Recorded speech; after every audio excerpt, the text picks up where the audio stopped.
বাবা, আজকে আমিও তোমার সাথে যাব। আজকে আমার স্কুলও বন্ধ।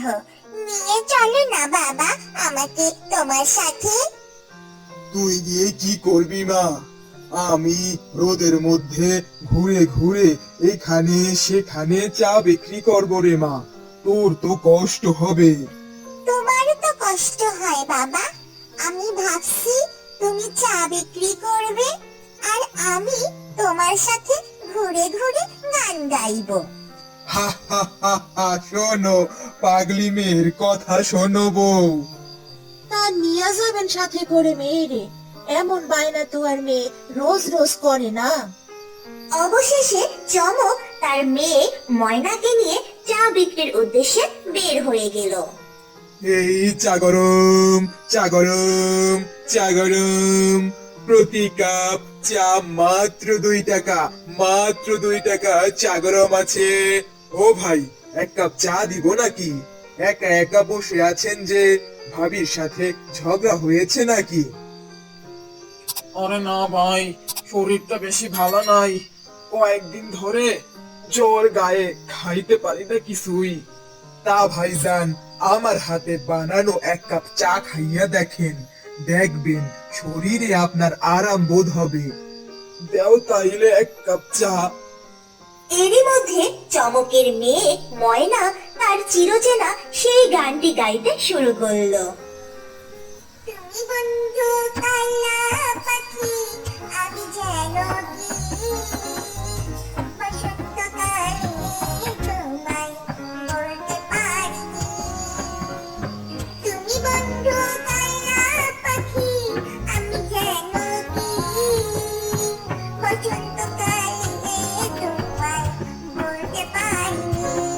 সাদা সাদা কালা কালা, সাদা সাদা কালা কালা, রং জমেছে সাদা কালা, হইছি আমি মন পাগলা। বসন্তকালে, বসন্তকালে। ময়নার মধুর কণ্ঠে গান শুনে একে একে 1 2 করে অনেক মানুষের ভিড় জমে গেল চমকের চায়ের আড্ডাতে। চমকের হাতের বানানো চা খেয়ে সত্যি সত্যি রমজানের ভালো লাগতে শুরু করলো। সবাই ময়নার গান শুনে বাহবা দিতে লাগলো। এরই মধ্যে ময়না ভিড়ের এক কোণে এক বুড়িমাকে দেখতে পেয়ে তার কাছে গিয়ে বলল,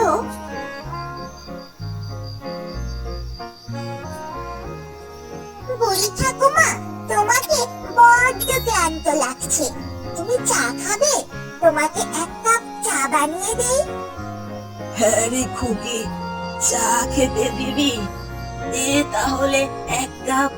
সত্যি অনেকটা পথ হেঁটে হেঁটে আমি ক্লান্ত হয়ে পড়েছি রে। কিন্তু আমার কাছে তো কোনো পয়সা নেই রে খুকি। বাইরে কে চেয়েছে পয়সা তোমার কাছে? 1 কাপ চাই তো খাবে তুমি, পয়সা লাগবে না। এই নাও বুড়ি ঠাকুমা, চাটা খেয়ে নাও তো দেখি গরম গরম। বুড়িমা চা পান করে যেন অনেকটাই আরাম বোধ করতে লাগলো। হ্যাঁ রে খুকি, তুই আর তোর বাবা এত ভালো মনের মানুষ। সৃষ্টিকর্তা তোদের ঠিক কৃপা করবে, দেখিস। আমার কাছে একটা অদ্ভুত জাদুর মশলা আছে। এই মশলাটা তোকে দিলাম খুকি।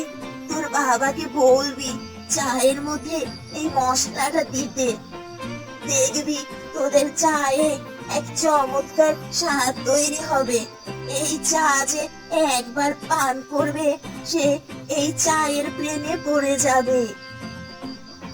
এই কথা বলে বুড়িমা চলে গেল। আর ময়নাও তার বাবাকে গিয়ে বুড়ি ঠাকুমার দেওয়া জাদুর মশলার ঘটনাটি সব খুলে বলল।